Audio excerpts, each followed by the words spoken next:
রায়ের এবং মামলার বিস্তারিত জানিয়েছিলেন আমার সহকর্মী আফজাল হোসেন, এবং বাইরে শফিকুজ্জামান রুবেল ছিলেন। তিনি জানিয়েছিলেন এই মামলাটি নিয়ে আসলে যারা ভুক্তভোগী বা শহীদ পরিবারের সদস্যরা যারা রয়েছেন, যারা এ ধরনের ঘটনায় আহত হয়েছিলেন, তাদের সকলের এই রায় ঘিরে প্রত্যাশা কী।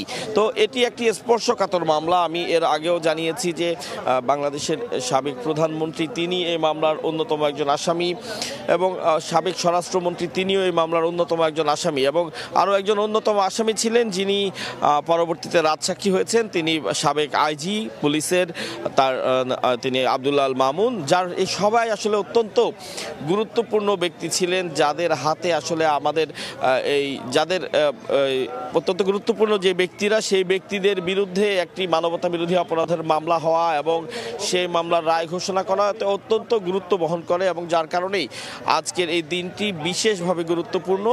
এবং একই সাথে সাবেক প্রধানমন্ত্রী তিনি যে দলের বাংলাদেশ আওয়ামী লীগের কাছেও বিষয়টি অত্যন্ত গুরুত্বপূর্ণ, যার প্রেক্ষিতেই কিন্তু তারা খুব সংক্ষুব্ধ হয়ে শাটডাউন কর্মসূচি নিয়েছেন, এবং এই শাটডাউন কর্মসূচির প্রেক্ষিতে কিছু নৈরাজ্যকর পরিস্থিতিরও সৃষ্টি হয়েছে।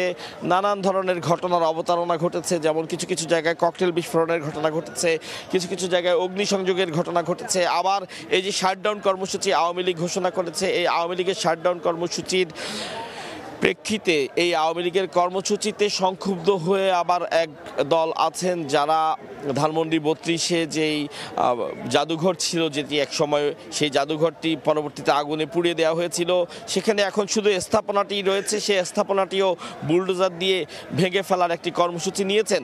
অর্থাৎ সব মিলিয়ে পাল্টাপাল্টি কর্মসূচির কিছু বিষয় আছে, এবং এমন একটি ঘটনার অবতারণা ঘটতে যাচ্ছে যার প্রেক্ষিতে জনগণের জানমালের নিরাপত্তা বিঘ্ন হওয়ারও সম্ভাবনা তৈরি হয়েছে, যে কারণেই আইন শৃঙ্খলা রক্ষাকারী বাহিনী অত্যন্ত সতর্কাবস্থায় আছেন। আমি এই মুহূর্তে আছি হাইকোর্ট চত্বরে, হাইকোর্ট এলাকার চারপাশেই, কিন্তু হাইকোর্ট এলাকার চারপাশেই র্যাব, এপিবিএন, সেনাবাহিনী, বিজিবি, পুলিশ প্রত্যেকেই সতর্কাবস্থায় আছেন, যাতে কোনোভাবেই আসলে কোনো ধরনের জানমালের নিরাপত্তা বিঘ্নিত হয়, এ ধরনের কোনো ঘটনা কোনোভাবে যেন তৈরি না হয়। এবং আপনারা জানেন যে গত রাতে বেশ কিছু জায়গায় ককটেল বিস্ফোরণের ঘটনা ঘটেছে, কিছু কিছু জায়গায় আগুন দেওয়ারও ঘটনা ঘটেছে, এবং সে ধারাবাহিকতা আজ দিনের বেলায়ও হয়েছে। কিছু কিছু জায়গায় আজ দিনেও ককটেল বিস্ফোরণের ঘটনা ঘটেছে। বিমানবন্দর, রেল স্টেশন থেকে সেখানে সেনাবাহিনী অভিযান চালিয়েছেন, এবং ককটেল উদ্ধারের ঘটনাও ঘটেছে, আমরা এমন ভিডিও হাতে পেয়েছি। তো সব মিলিয়ে আসলে যারা নৈরাজ্য সৃষ্টি করতে চায় তারা সংক্ষুব্ধ বিধায় তারা নৈরাজ্য সৃষ্টির চেষ্টা চালিয়েই যাচ্ছে, এবং তাদের এই নৈরাজ্য যাতে কোনোভাবে তারা সফল হতে না পারে, এবং এতে জনগণের জানমালের নিরাপত্তা যাতে কোনো ধরনের ক্ষতি সাধন না হয়, সে কারণেও সচেষ্ট রয়েছে আইন শৃঙ্খলা রক্ষাকারী বাহিনী।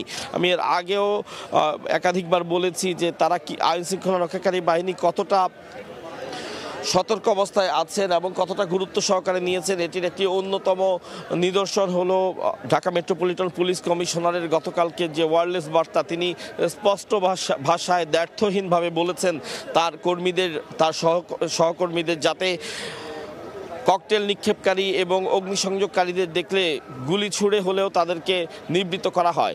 তো এতেই বোঝা যায় যে আসলে আইন শৃঙ্খলা রক্ষাকারী বাহিনী তারা কতটা গুরুত্ব সহকারে এই বিষয়টি নিচ্ছেন, এবং আমরা তার প্রতিফলনও দেখতে পাচ্ছি। আইন শৃঙ্খলা রক্ষাকারী বাহিনী অত্যন্ত সতর্ক অবস্থায় আছেন।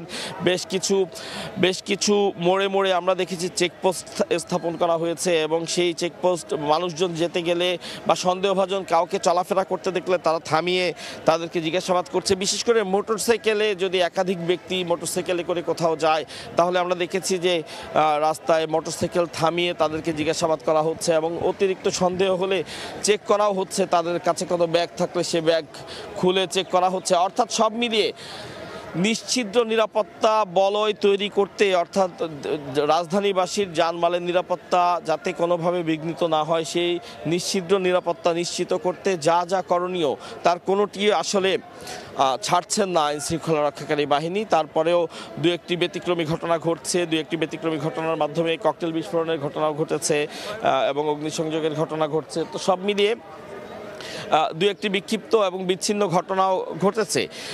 এ কারণে আইনশৃঙ্খলা রক্ষাকারী বাহিনী আরও সতর্ক অবস্থায় আছেন যাতে আর একটিও এ ধরনের ঘটনা না ঘটে। এবং একটি উল্লেখযোগ্য বিষয় হচ্ছে, একটি আশঙ্কা রয়েছে যে রায় ঘোষণার পরে হয়তো পরিস্থিতি কিছু খারাপ হতে পারে, বা যারা সংক্ষুব্ধ হবেন এই রায়ে ধারণা করছেন, বা যারা এই যে গণ অভ্যুত্থানে যারা ক্ষতিগ্রস্ত হয়েছেন গণ অভ্যুত্থান চলাকালীন তৎকালীন সরকার এবং আইনশৃঙ্খলা রক্ষাকারী বাহিনীর কর্মকাণ্ডে এবং তাদের যে নির্যাতন, হামলা, এ ধরনের ঘটনায় যারা ক্ষতিগ্রস্ত হয়েছেন তারা কিন্তু আশা করছেন যে সর্বোচ্চ শাস্তি পাবে যারা অভিযুক্ত তারা। তো যেহেতু তারা সর্বোচ্চ শাস্তির আশা করছেন, কাজেই সেই সর্বোচ্চ শাস্তি আবার তাদেরকে দেয়া হলে যে নিষিদ্ধ ঘোষিত সংগঠন বাংলাদেশ আওয়ামী লীগ তারা কি ধরনের সংক্ষুব্ধ হন, তারা সংক্ষুব্ধ হয়ে পরবর্তীতে কি ধরনের কর্মসূচি তারা দেন, বা তাৎক্ষণিক প্রতিক্রিয়ায় বা কি হয়, সেটি নিয়েও কিন্তু আশঙ্কা রয়েছে। অর্থাৎ রায় ঘোষণার পরেও একটি বড় আশঙ্কা থেকে যায় যে রায় ঘোষণার প্রেক্ষিতে যারা সংক্ষুব্ধ হচ্ছেন তারা পরবর্তীতে কোনো ধরনের হামলা করে কিনা বা নৈরাজ্যকর পরিস্থিতি সৃষ্টি করে কিনা। সে কারণেও আইনশৃঙ্খলা রক্ষাকারী বাহিনী কিন্তু আসলে রায় ঘোষণার পরপরই তাদের যে অবস্থান সেটিকে যে তারা শিথিল করে ফেলবেন বিষয়টি তা নয়। আমি একটু সংখ্যায় জানাতে চাই যে আমরা যতটুকু জানতে পেরেছি পুরো রাজধানী জুড়ে প্রায় 15,000 আইন শৃঙ্খলা রক্ষাকারী বাহিনী তথা পুলিশের সদস্যরা মোতায়েন রয়েছেন। এবং এই বিপুল সংখ্যক পুলিশ মোতায়েন এই কারণেই রয়েছেন যাতে জনগণের জানমালের ক্ষতি যাতে কোনোভাবে সংগঠন হতে না পারে, এবং আইন শৃঙ্খলা রক্ষাকারী বাহিনী এভাবেই সচেষ্ট আছেন যাতে কেউ অগ্নিসংযোগ করতে না পারে, কেউ ককটেল বিস্ফোরণের মাধ্যমে জনমনে যে ভীতি সঞ্চার করা সে ভীতি সঞ্চারে সফল হতে না পারে। তো এভাবে সেই আমরা গত কদিন ধরেই দেখছিলাম যে আইনশৃঙ্খলা রক্ষাকারী বাহিনী তৎপর রয়েছে। যেহেতু আজকে থেকে 3-4 দিন আগে যে বিষয়টি ছিল সেটি হচ্ছে আজকের তারিখ নির্ধারণ করেছিল আন্তর্জাতিক অপরাধ ট্রাইব্যুনাল, অর্থাৎ রায় ঘোষণার তারিখ যেদিন নির্ধারণ হয়েছিল তার আগেও কিন্তু কর্মসূচি দিয়েছিল নিষিদ্ধ ঘোষিত সংগঠন আওয়ামী লীগ। সে সময় তারা লকডাউন কর্মসূচি দিয়েছিলেন, এবং এই লকডাউন কর্মসূচি দেওয়ার প্রেক্ষিতেও কিন্তু কিছু নৈরাজ্যকর পরিস্থিতির সৃষ্টি হয়েছিল। ককটেল বিস্ফোরণের ঘটনা ঘটেছিল, বাসে বা স্থাপনায় অগ্নিসংযোগের ঘটনা ঘটেছিল, এবং বাসে আগুন দেওয়াতে একজন ব্যক্তির মৃত্যু হয়েছিল। তো এইসব নিয়ে তখন একটি ভীতিকর পরিস্থিতি তৈরি হয়েছিল, যার রেশ কিছুটা দেখাও গিয়েছিল রাজধানীতে। আমরা দেখেছিলাম যে রাজধানীতে যান চলাচল তুলনামূলকভাবে কমেছিল সে দুদিন, এবং মানুষজনও স্বাভাবিকভাবেই সতর্কাবস্থায় ছিল। প্রয়োজনের খুব বেশি প্রয়োজন না হলে কেউ ঘর ছেড়েও বের হয়নি, অর্থাৎ রাজধানীতে জনগণের উপস্থিতিও কিছুটা কম আমরা দেখেছিলাম সেই সময়টিতে।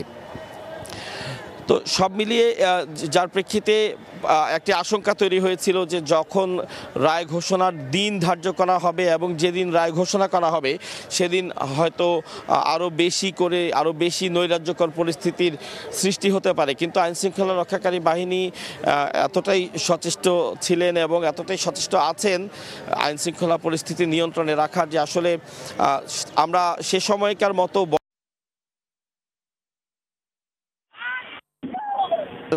কিছু ককটেল বিস্ফোরণের ঘটনা ঘটেছে, 2-1টি জায়গায় অগ্নিসংযোগের ঘটনাও ঘটেছে।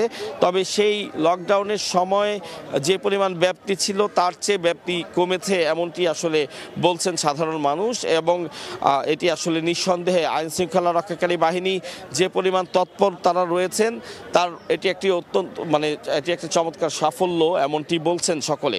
তো এই যে আইন শৃঙ্খলা রক্ষাকারী বাহিনীর যে সফলতা এবং এই সফলতার প্রেক্ষিতে জানমাল তারা যেভাবে রক্ষা করতে পেরেছেন সেটি তারা অব্যাহত রাখবেন এমনটি তারা বলছেন, এবং তারা বলছেন যে রায় ঘোষণার পরেও তাদের এই চেষ্টা অব্যাহত থাকবে।